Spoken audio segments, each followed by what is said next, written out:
स्वागत है आप सभी लोगों का मेरे YouTube चैनल कंपटीशन शिक्षा में। इस वीडियो में हम लोग बात करने वाले हैं जो बिहार में बिजली विभाग में BSPHCL कॉरस्पॉन्डेंस क्लर्क और स्टोर असिस्टेंट का एग्ज़ाम 20 जून के बीच और 30 जून के बीच कराया गया था, उसका एक्सपेक्टेड कट ऑफ कितना जा सकता है। जितना मैं कट ऑफ बताने वाला हूं देख लीजिएगा। आप लोगों का जिस दिन फाइनल रिजल्ट आएगा उसी के इर्द गिर्द आप लोगों का कट ऑफ घूमने वाला है। मैं बात करूं तो 1 से 2 नंबर का अंतर हो सकता है आप लोगों के कट ऑफ में, इससे ज़्यादा आप लोगों को कट ऑफ में अंतर देखने के लिए नहीं मिलेगा। तो आइए हम लोग बात कर लेते हैं कि इसमें जो टोटल वैकेंसी थी आप लोगों के जो एग्ज़ाम दिए हैं उसमें टोटल 931 पदों के लिए आप लोगों का एग्ज़ाम कराया गया। इसमें देखिए 2 तरह के पद हैं। एक कॉरस्पॉन्डेंस क्लर्क के इसमें टोटल 806 पद हैं और दूसरा पद है जो है स्टोर असिस्टेंट का इसमें है, इसमें टोटल जो है 115 पद है। ठीक है। और आप लोगों का जो एग्ज़ाम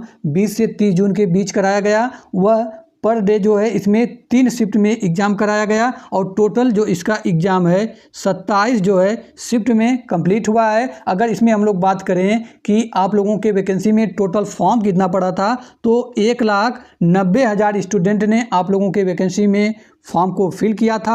अगर हम लोग बात करें कि इसमें टोटल कितने स्टूडेंट ने जो है एग्ज़ाम को दिया है तो 1,90,000 में से 1,60,000 स्टूडेंट ने इस एग्ज़ाम में प्रतिभाग किया है। देखिए एक बात मैं आप लोगों को बता देता हूं, चाहे कोई भी एग्ज़ाम हो कट ऑफ कम जाएगा या अधिक जाएगा उसके पीछे कई कारण होता है, कोई एक कारण नहीं होता है जो कट ऑफ के निर्धारण में भूमिका निभाता है। ठीक है। जिसमें परीक्षा में शामिल होने वाले उम्मीदवारों की संख्या शामिल होती है, यानी जो आपने एग्ज़ाम दिया है उसमें कितने उम्मीदवारों ने एग्ज़ाम को दिया है और उसमें जो है टोटल सीटों की संख्या कितनी है और जो आप लोगों ने एग्ज़ाम दिया है उसके पेपर का कठिनाई स्तर क्या रहा है। ठीक है। यह सभी जो कारण होते हैं वह कट ऑफ के निर्धारण में अहम भूमिका निभाते हैं। ठीक है। और मैं आगे कुछ बेसिक जानकारी जान लेता हूं। उसके बाद मैं बात करूं तो इसमें जो है आप लोगों के एग्ज़ाम में कोई भी नेगेटिव मार्किंग नहीं था। ठीक है। और आप लोगों के एग्ज़ाम में जो है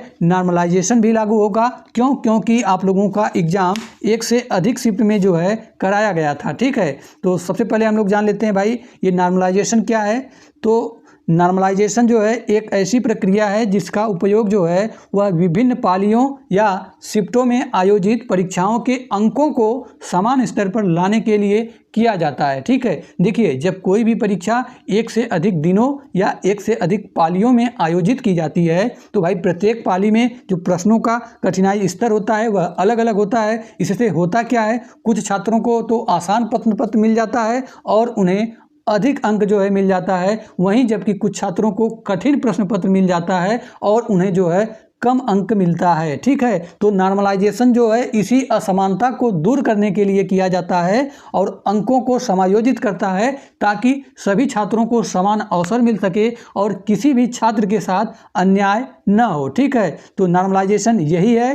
तो आप लोगों के वैकेंसी में नॉर्मलाइजेशन प्रक्रिया अपनाई जाएगी। इसमें जो आपके रॉ मार्क्स होंगे उसका और उसके बाद उसमें जो रॉ मार्क्स में नॉर्मलाइजेशन मार्क्स के अंतर्गत आप लोगों का मार्क्स जो है बढ़ भी सकता है और घट भी सकता है। ठीक है। कोई ज़रूरी नहीं है कि नॉर्मलाइजेशन हो तो आपके मार्क्स केवल बढ़ेंगे ही बढ़ेंगे। इसमें देखिए जो हार्ड शिफ्ट होंगे उनको नॉर्मलाइजेशन का अधिक फ़ायदा होगा, जो मॉडरेट का शिफ्ट होगा उनको नॉर्मलाइजेशन का थोड़ा कम फ़ायदा होगा और जो इजी शिफ्ट होगा तो उनका ये भी हो सकता है कि उनके जो मार्क्स हों 1 या 2 मार्क्स उनके कम भी हो सकते हैं। ठीक है। और आप लोगों को पता है इसमें केवल एक पेपर है और वह ऑनलाइन कराया गया था। और इसके हम लोग एग्ज़ाम लेवल की बात करें तो आप लोगों का जो एग्ज़ाम लेवल था वह मॉडरेट टू टफ की श्रेणी में है। ठीक है। आसान आप लोगों का पेपर नहीं था और आप लोगों को पता है कि आयोग ने इसका आंसर की जारी कर दिया है और आप लोगों ने मिला लिया होगा कि आपके जो है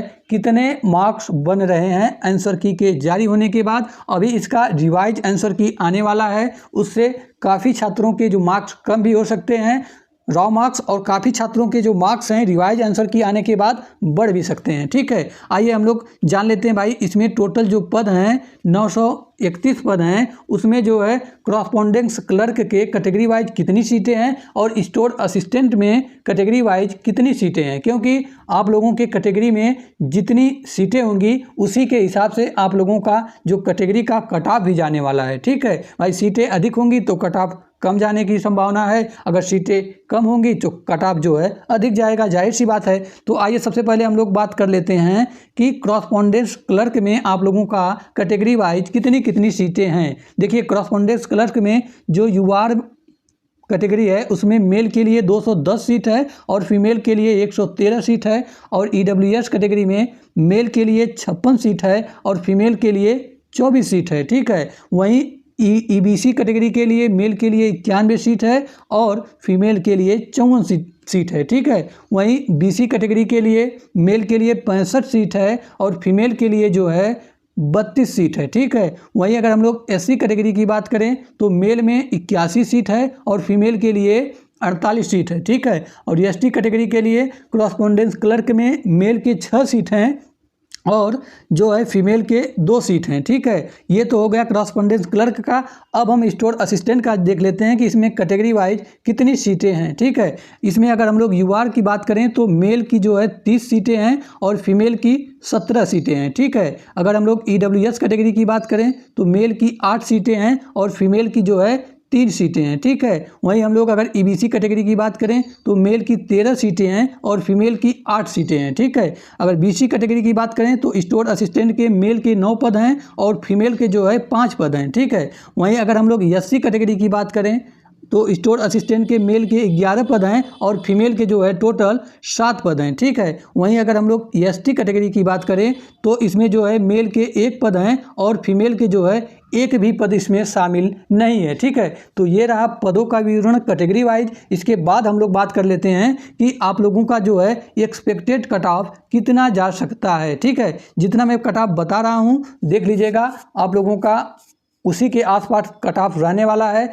और मैं एक बात आप लोगों से बता देना चाहता हूं, यह मेरे द्वारा बताया गया अनुमानित कट ऑफ है, वास्तविक कट ऑफ नहीं है, क्योंकि वास्तविक कट ऑफ हमें उसी दिन पता लगेगा जिस दिन आयोग जो है अपना रिजल्ट जारी करेगा। ठीक है, बाकी वास्तविक कट ऑफ तो आपको पूरे यूट्यूब पर जो है कोई नहीं बता सकता है। ठीक है, तो आइए हम लोग कैटेगरी वाइज जान लेते हैं कि आपका एक्सपेक्टेड कट ऑफ जो है कितना जा सकता है। ठीक है, चलिए सबसे पहले हम लोग मेल कैंडिडेट की बात करते हैं। ठीक है, और अगर आपकी कैटेगरी यूआर है, ठीक है, और आप सबसे पहले देखिए मैं मेल की कट ऑफ बताऊंगा कैटेगरी वाइज अलग, उसके बाद जो है मैं फीमेल की कट ऑफ बताऊंगा कैटेगरी वाइज अलग। ठीक है, आप लोग देख लीजिएगा कि आपकी कौन सी कैटेगरी है, क्या आपके मार्क्स जितना मैं बता रहा हूं उसके आसपास है। ठीक है, तो देखते हैं, अगर आपकी कैटेगरी मेल है और ठीक है, और आप जो है यूआर से बिलोंग करते हैं तो आपके अगर 80 प्लस माइनस 3 मार्क्स बन रहे हैं, ठीक है, 80 प्लस माइनस 3, तो मेरे हिसाब से आपकी कैटेगरी में सिलेक्शन आसानी से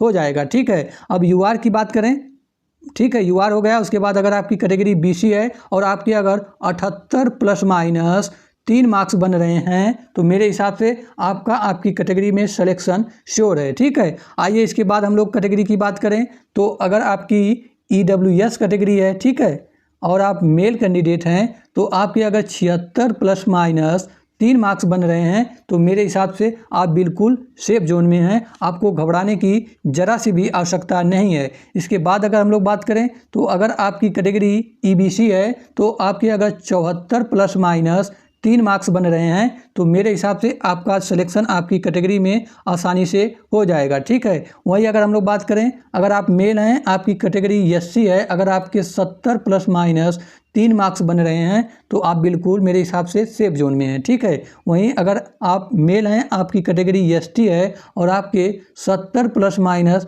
3 मार्क्स बन रहे हैं तो मेरे हिसाब से आपका सिलेक्शन जो है आपकी कैटेगरी में हो जाना चाहिए। ठीक है, इसमें देखिए जो मैं एससी और एसटी की कट ऑफ सेम बताया हूँ लगभग, मेरे हिसाब से जो दोनों कैटेगरी एससी और एसटी है, इसका कट ऑफ जो है सेम जाने वाला है, ठीक है, इस वैकेंसी में, ठीक है। आइए, तो ये तो रहा मेल का कट ऑफ। अब इसके बाद हम लोग फीमेल की कट ऑफ बात करते हैं, कैटेगरी वाइज अलग, ठीक है। अगर आप फीमेल कैंडिडेट हैं और आपकी कैटेगरी यूआर है, अगर आपके 75 प्लस माइनस 3 मार्क्स बन रहे हैं तो मेरे हिसाब से आपका सिलेक्शन आपकी कैटेगरी में श्योर है, ठीक है। वहीं अगर हम लोग आपकी कैटेगरी अगर बीसी है, आपके अगर 73 प्लस माइनस 3 मार्क्स बन रहे हैं तो मेरे हिसाब से आपका सिलेक्शन आपकी कैटेगरी में श्योर है, ठीक है। अब इसके बाद हम लोग यूआर और बीसी कैटेगरी के बाद बात करते हैं। अगर आपकी कैटेगरी जो है ईडब्ल्यूएस है, ठीक है, और आपके 72 प्लस माइनस 3 मार्क्स बन रहे हैं तो मेरे हिसाब से आपका सिलेक्शन हो जाएगा। मैं फीमेल की बात कर रहा हूँ, ठीक है। वहीं अगर आपकी कैटेगरी जो है ईबीसी है और आप एक फीमेल कैंडिडेट हैं, अगर आपके 72 प्लस माइनस 3 मार्क्स बन रहे हैं तो मेरे हिसाब से आपका सिलेक्शन हो जाएगा। वहीं हम लोग अन्य 2 कैटेगरी की बात करें, अगर आप एससी हैं और फीमेल कैंडिडेट हैं, आपके अगर 68 प्लस माइनस 3 मार्क्स बन रहे हैं तो मेरे हिसाब से आपका सिलेक्शन जो है आपकी कैटेगरी में हो जाएगा। उसके बाद हम लोग बात करें, अगर आप फीमेल कैंडिडेट हैं और आप एसटी से बिलोंग करती हैं, आपके अगर 68, ठीक है, 68 प्लस माइनस 3 मार्क्स बन रहे हैं तो मेरे हिसाब से आपका सिलेक्शन हो जाएगा, ठीक है। तो ये रहा एक्सपेक्टेड कट ऑफ, ठीक है। इसके बाद हम लोग बात कर लेते हैं कि आप लोगों का रिजल्ट कब तक आ सकता है। तो मेरे हिसाब से आप लोगों का जो रिजल्ट है सितंबर लास्ट वीक या अक्टूबर के फर्स्ट वीक में आप लोगों का रिजल्ट जो है आ सकता है, ठीक है। उसके बाद जब आप लोगों का रिजल्ट आ जाएगा, उसके बाद जो है डॉक्यूमेंट वेरिफिकेशन कराया जाएगा, जिनका जिनका रिजल्ट में हुआ रहेगा, उसके बाद आप लोगों का जो है फाइनल रिजल्ट आएगा, ठीक है। और अंत में, अगर आप अभी तक इस चैनल को सब्सक्राइब नहीं किए हैं तो सबसे पहले चैनल को सब्सक्राइब कर लीजिए और बेल आइकन को ऑन कर लीजिए, क्योंकि इस वैकेंसी से संबंधित समय समय पर कोई भी जानकारी होगी तो मैं आपको लाता रहूँगा आपके लिए। तब तक के लिए मिलते हैं नेक्स्ट वीडियो में। जय हिंद, जय भारत। और अंत में वीडियो के आप लोग कमेंट बॉक्स में ज़रूर कमेंट करिएगा कि आप किस कैटेगरी से बिलोंग करते हैं और आपके जो है कितने मार्क्स बन रहे हैं, ठीक है। मिलते हैं नेक्स्ट वीडियो में। जय हिंद, जय भारत।